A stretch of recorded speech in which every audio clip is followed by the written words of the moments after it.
Okay, so this next portion is going to be for working on core bracing as well as stability with the core, kind of interchanging terminology there. But the main thing is we're trying to teach you how to breathe properly throughout movements.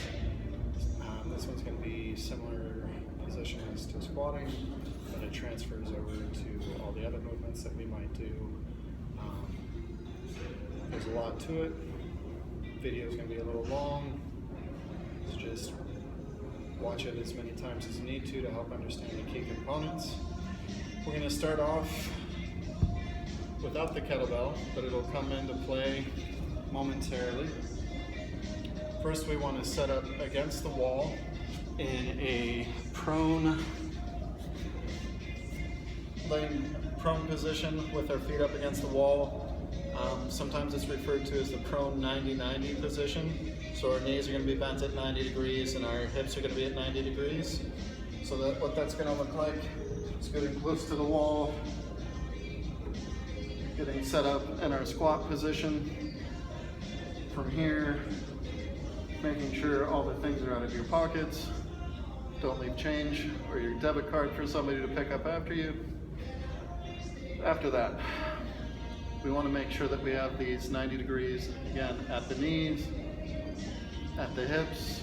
Scoot yourself closer or farther to the wall as needed. From here, I want to fan my toes out and then grip the floor. And then make sure my knees are out over my ankles. From here, what I want you to do is breathe every ounce of oxygen out of your torso. So really firmly breathe out. When you do that, you're gonna feel your hips rotate up and towards you. You'll feel the small of your back press into the floor. So again, we do that by taking a big breath in, breathing out all of our air. Once you've created that position, try to hold it there with your muscles. Don't relax out of it, still gripping the wall. From here, now we're going to learn to breathe down into our belly first.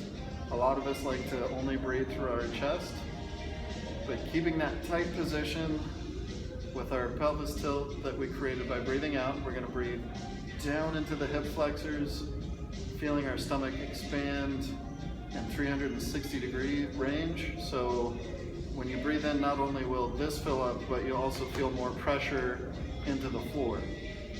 So again, after I've taken that breath out, get tight.